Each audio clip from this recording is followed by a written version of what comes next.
Et déjà après la pub, on va s'intéresser à l'information. Démarrons la revue avec le journal Le Jour Plus Santé nutritionnelle, le rôle du cholestérol dans l'organisme. Et puis rentrée gouvernementale le 4 septembre. Ouattara prépare un remaniement ministériel, ce qui attend les membres du gouvernement. Et puis victoire du RHDP à la présidentielle de 2020, Robert Mambé boucle Songon. L'expression quotidien s'intéresse également à la cérémonie d'adieu du roi du coupé décalé au Félicia, Arafat Didier, le dernier Roukaskasa. Et puis nouvelle CEI, le GPATE et l'APDH ont bel et bien désigné leurs représentants. Pendant ce temps, T47 investissement en Afrique, Azimadougon Koulibaly convainc le secteur privé japonais. Refus de recevoir le FPI à Séguéla, un avant-goût du chaos que le RHDP prépare pour 2020, le journal LG Info.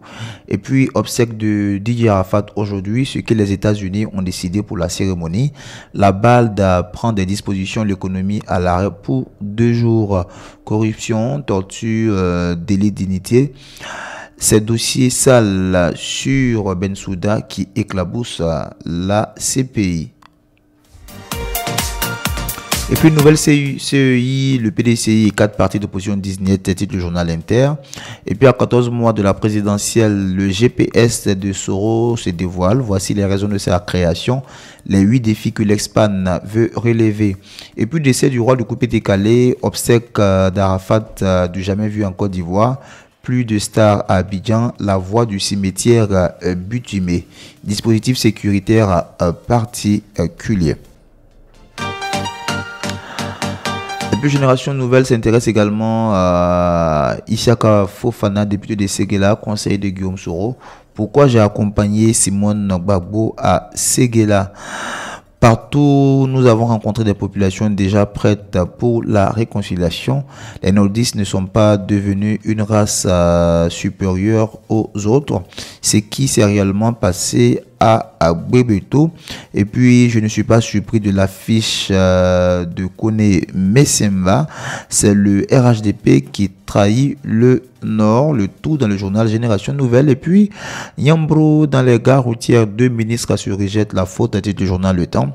Et puis, présidentielle 2020, Laurent Gbagbo, le maître du jeu. La pierre rejetée est devenue la principale. Tous les leaders accourent vers lui, les Ivoiriens dans l'attente de son retour. Et puis, obsèque de Didier Arafat, une pluie de stars à Abidjan depuis hier. Olomide, Fali Upupa, Jim Martins pleure. Notre voix s'intéresse également cette fois-ci à la politique rejetée par l'opposition et la société civile, la CEI totalement discréditée. Après le FPI et l'AFD, le PDCI et 4 autres partis de l'opposition rejettent le projet. Et puis, insécurité généralisée, les populations exposées aux microbes et Yambro. Pendant ce temps, développement de porcines à Nono et Odin à Sadin s'unissent. Et puis Didier Arafat, l'ultime adieu aujourd'hui. Pendant ce temps, le nouveau réveil s'intéresse à la présidentielle 2020. L'âge de Bédier, un vrai faux débat. À qui l'âge de Henri Konan Bédier fait-il peur? Et puis affaire Mambé et Dibi au BP du PDCI RDA, le forcing de Bédier, oui. Mambé et Dibi sont au BP du PDCI RDA.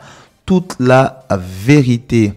Et puis, l'intelligent d'Abidjan s'intéresse également au décès de Didier Arafat. 33 témoignages et actes inédits pour l'adieu à Didier Arafat.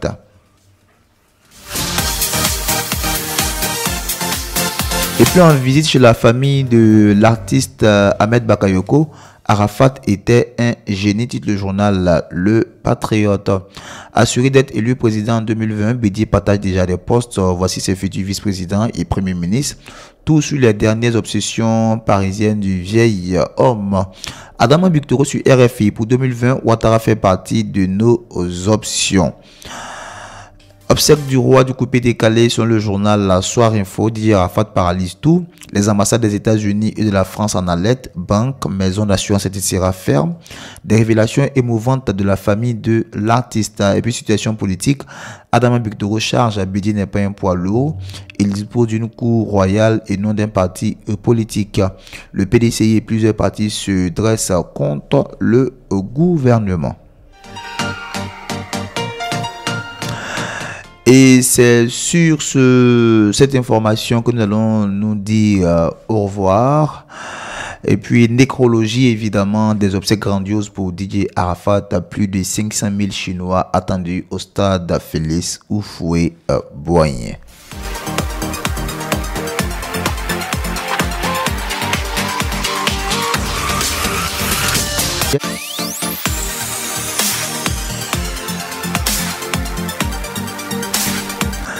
On démarre avec la Côte d'Ivoire. CEI, le RHDP accuse l'opposition de vouloir créer une crise artificielle et l'invite à s'inscrire dans la préparation des élections de 2020. La question liée à la commission électorale indépendante est au centre d'un véritable jeu de dupes entre opposition et parti au pouvoir. Alors que la loi sur la recomposition de la CEI a été adoptée par les deux chambres du Parlement ivoirien et promulguée par le chef de l'État Alassane Ouattara, l'opposition et certaines organisations de la société civile continuent de multiplier les sorties pour exiger la réforme en profondeur de cette institution. La dernière sortie du président de la Commission de l'Union africaine, Moussa Faki Mahamat, ayant dans le même temps été condamné par des partis d'opposition et la société civile ivoirienne. Le RHDP, parti au pouvoir, quant à lui, estime que cette sortie du premier responsable de la Commission de l'Union africaine est à féliciter. Dans un communiqué parvenu jeudi 29 août soir, le RHDP a fait remarquer que c'est à juste titre que la déclaration de Moussa Faki, président de la Commission de l'Union africaine, a félicité l'esprit d'ouverture du chef de l'État qui a permis l'instauration de ce cadre de dialogue suite à la saisine de la Cour africaine des droits de l'homme et des peuples. Pour Kobena Adjomani, porte-parole du RHDP, le gouvernement a instauré un cadre de dialogue comprenant les partis et groupements politiques ainsi que les organisations de la société civile ivoirienne. Il a ajouté que les travaux de ce cadre de dialogue dirigé par le Premier ministre ont commencé le 21 janvier 2019 et se sont achevés le 26 juin 2019. Il a révélé que l'ensemble des parties prenantes au dit dialogue ont procédé à la signature du rapport final sanctionnant les travaux réalisés ainsi bien en séance plénière qu'en comité restreint.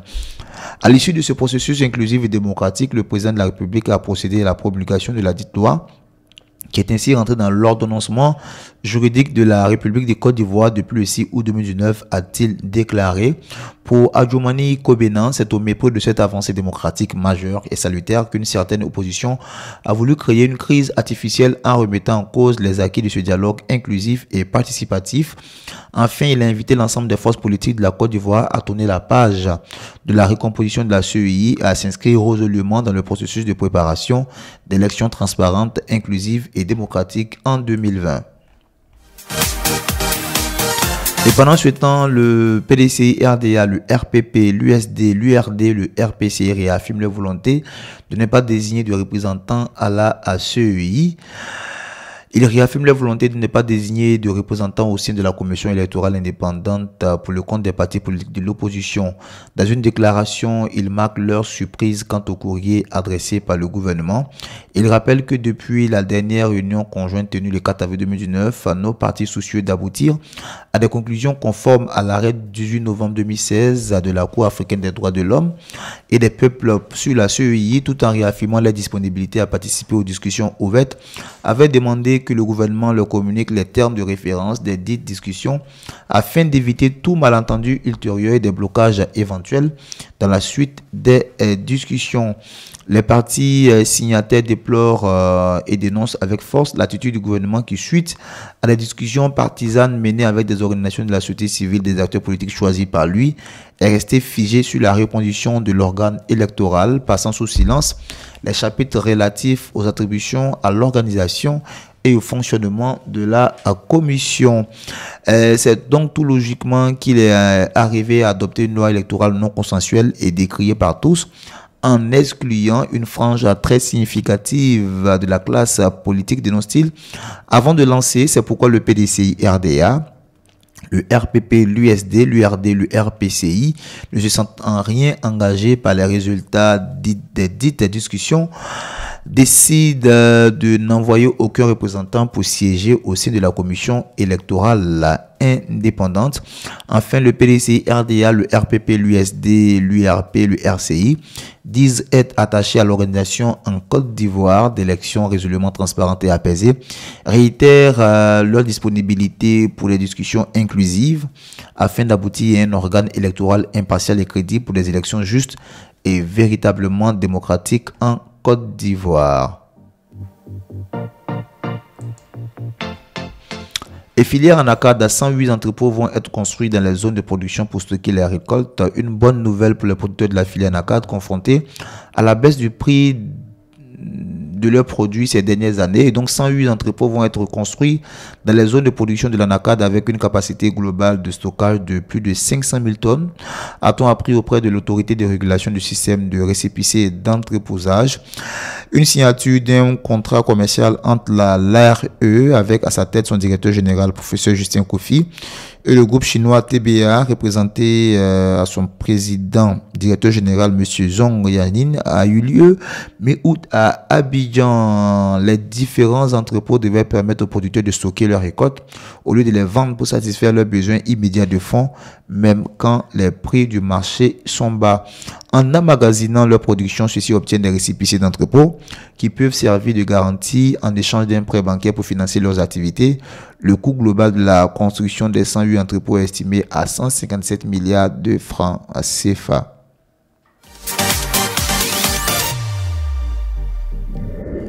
Pour terminer l'information en Côte d'Ivoire, près d'une quarantaine de chauffeurs auteurs d'accidents graves sont traduits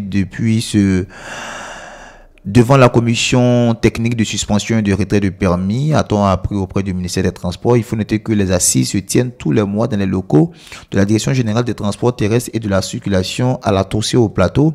Selon les premiers verdicts, un chauffeur ayant causé la mort d'un usager de la route a vu son permis retiré pour une durée de 15 ans, pur excès de vitesse. À sa suite, 7 autres ont été sanctionnés respectivement pour des retraits allant de 4 mois, 12 mois, 3 ans et 10 ans.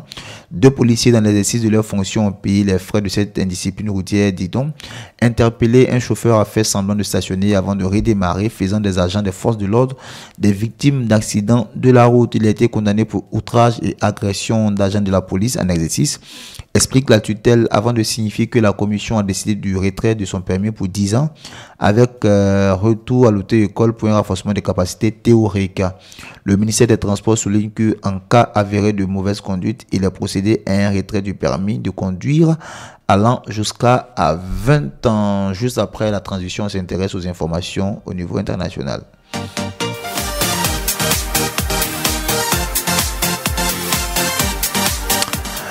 Gambie, funérailles à Banjul du premier président Sir Dawda Jawara.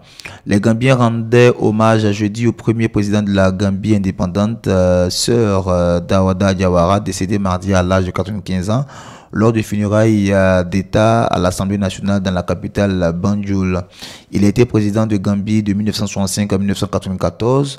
Quand il a été renversé lors d'un putsch mené par Yaya Jammeh, il est décédé mardi dans sa résidence de Fajara, à 13 km de Banjul. L'actuel président gambien Adama Barrow a décrété une semaine de deuil national du 27 août au 2 septembre. M. Barrow doit prononcer un discours aux funérailles avant l'inhumation prévue vers 18 h dans l'enceinte de l'Assemblée nationale selon le programme officiel. La cérémonie en hommage à l'ancien président a débuté jeudi après-midi à l'Assemblée nationale où son corps a été amené par les officiers de l'armée en présence de nombreuses personnalités et de membres de sa famille. Plusieurs personnes se sont recueillies devant son cercueil recouvert du drapeau gambien selon un journaliste de l'AFP.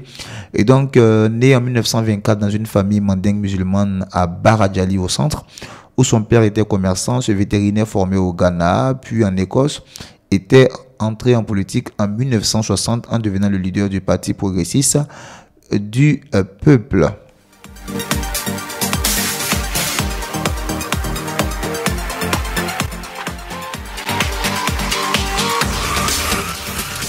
Et puis piraterie au golfe de Guinée, l'aide du Japon au Nigeria. Selon le premier ministre japonais, son pays allouera au Nigeria une aide financière afin de lutter contre la piraterie au large des berges maritimes nigérianes.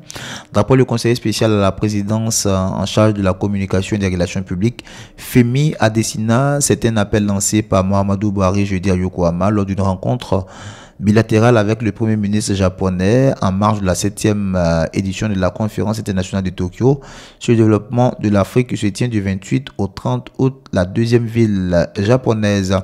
Et donc, dans son allocution, Mahamadou Bouhari a d'abord fait valoir les potentialités et opportunités d'affaires dont rigole son pays, mais un pays dont le statut de première puissance économique d'Afrique pourrait être négativement entamé par un climat sécuritaire rendu difficile par des violences au nord et des actes de piraterie au large des côtes maritimes dans le golfe de Guinée.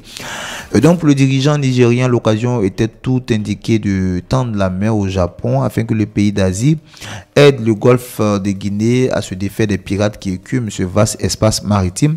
Et un bon samaritain, Shinzo Abe, n'est pas resté insensible à cet appel. Répondant à son allocuteur, Abe a promis d'octroyer 413 000 dollars au Nigeria, une contribution non moins importante à la lutte menée quotidiennement par le ministère nigérien de la Défense pour se défaire des pirates au golfe de Guinée. D'une superficie de plus de 5,6 millions de kilomètres carrés, le golfe de Guinée s'étend du Libéria à l'Angola en passant par la Côte d'Ivoire, le Ghana, le Togo, le Bénin, le Nigeria, le Cameroun, la Guinée équatoriale, le Gabon, Sao Tomé et Principe, le Congo et la RDC. Selon le Bureau maritime international BMI, environ 73% des enlèvements en mer et 92% des prises d'otages ont lieu dans le golfe de Guinée et c'est surtout au large du Nigeria, de la Guinée, du Togo, du Bénin, du Cameroun que se déroulent la plupart de ces activités dangereuses. La voix de la diaspora. Et puis en Éthiopie, une nouvelle région autonome créée en novembre. La subdivision administrative de Sidama en passe de devenir la 10e région autonome d'Éthiopie et tout dépendra des résultats du référendum d'autodétermination fixé en novembre prochain. Un jeudi inoubliable pour le peuple sidama d'Éthiopie. C'est en effet ce 29 août que le gouvernement éthiopien a accordé à cette communauté l'autorisation d'organiser un référendum d'autodétermination afin de former la 10e région autonome du pays. D'après la commission électorale citée par Fana Press, une agence officielle, le référendum aura lieu le 13 novembre. L'institution explique que 1700 bureaux de vote seront ouverts et 8500 agents électoraux seront déployés. Les 9 régions existantes en Éthiopie jouissent d'une certaine autonomie leur permettant de choisir leur langue officielle et de pouvoir limiter en matière de fiscalité, d'éducation, de santé et d'administration des biens fonciers.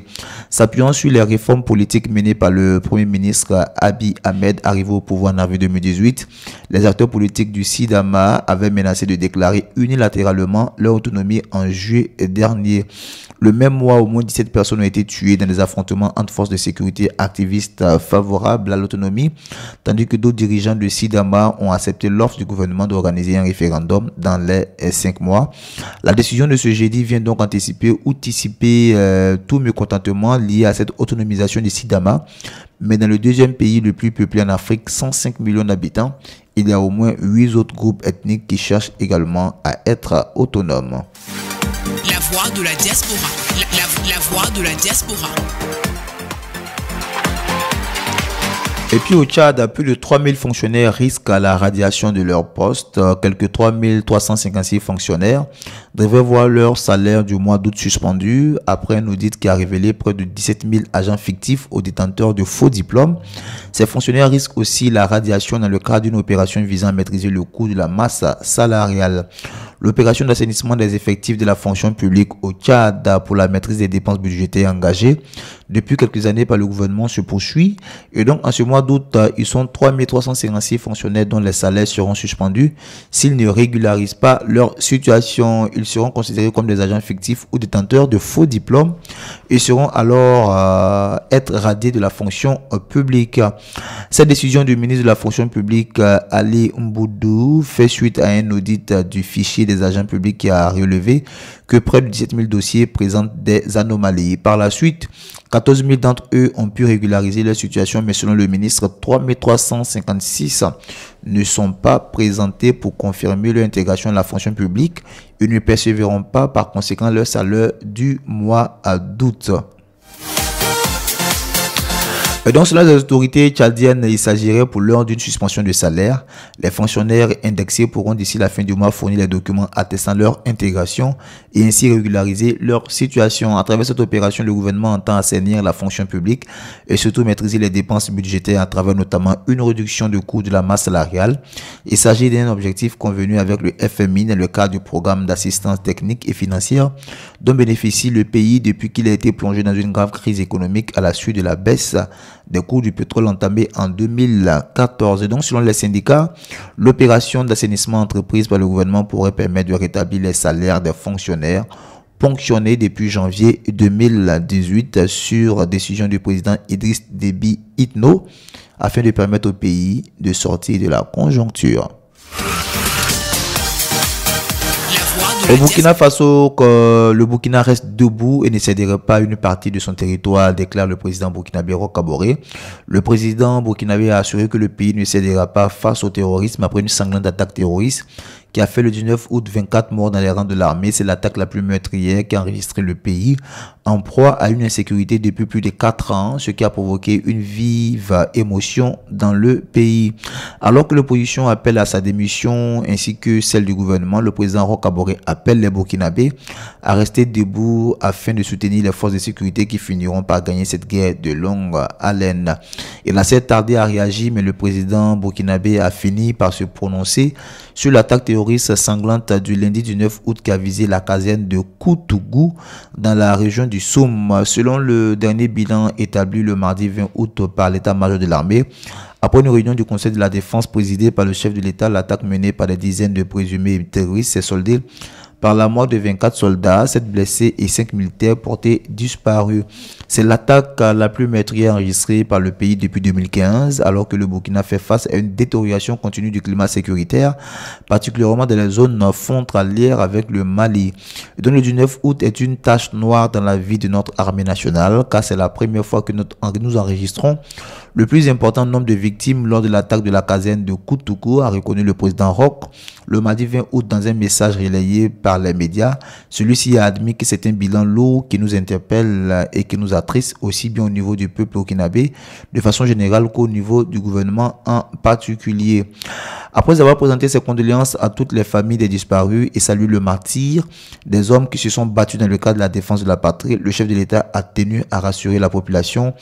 La guerre contre le terrorisme est une guerre de longue haleine et dans cette guerre, nous gagnerons les batailles, nous en perdrons, mais ce qui est important, c'est que nous puissions gagner la guerre. La voix de la diaspora. La voix de la diaspora.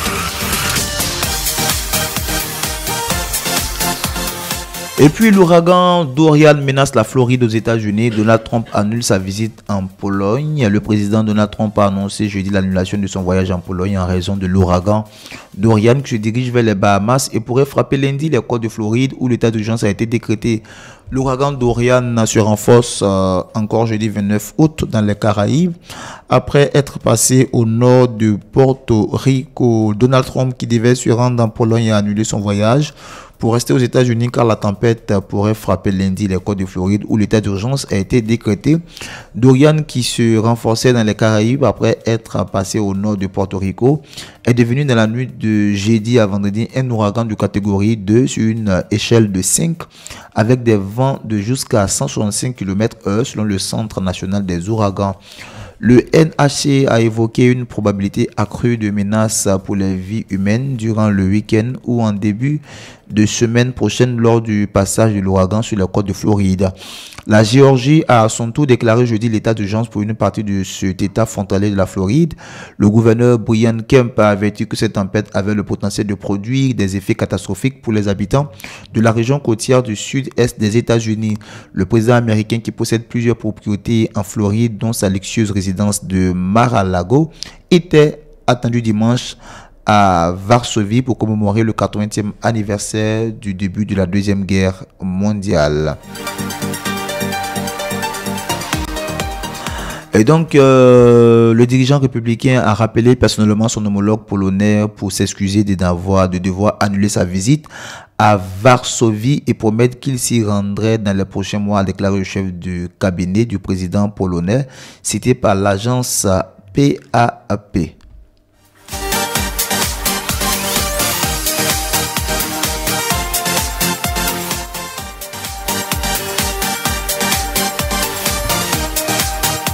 Et puis en Colombie, l'ex numéro 2 des FARC reprend les armes. Bogota riposte.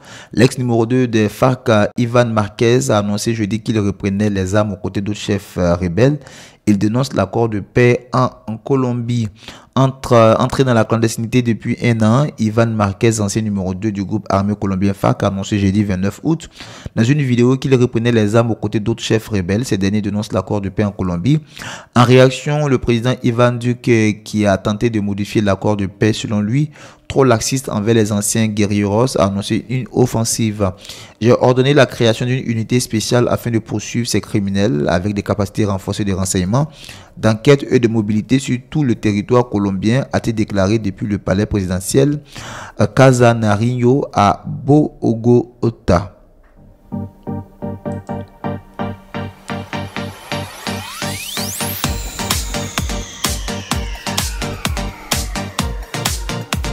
La voix de la diaspora. La voix de la diaspora. Et voilà, ce sera certainement la dernière information sur www.lavoixdeladiaspora.fr, mais évidemment l'émission de ce 30 août 2019. Nous espérons que vous allez très bien à l'écoute de l'émission de ce jour. Et puis donc, nous voulons profiter de l'occasion pour saluer tous ceux-là même qui ont décidé quand même de se frayer un chemin tout au long de la semaine pour suivre l'émission de la libre antenne. Voilà, sans transition aucune, on laisse le son au réalisateur et puis juste après une transition, il va nous donner l'occasion quand même de nous déstresser un tout petit peu, un peu d'humour, un peu de rigolade, un peu de détente, ça nous fera du bien. C'est l'instant du rire. La voix de la diaspora.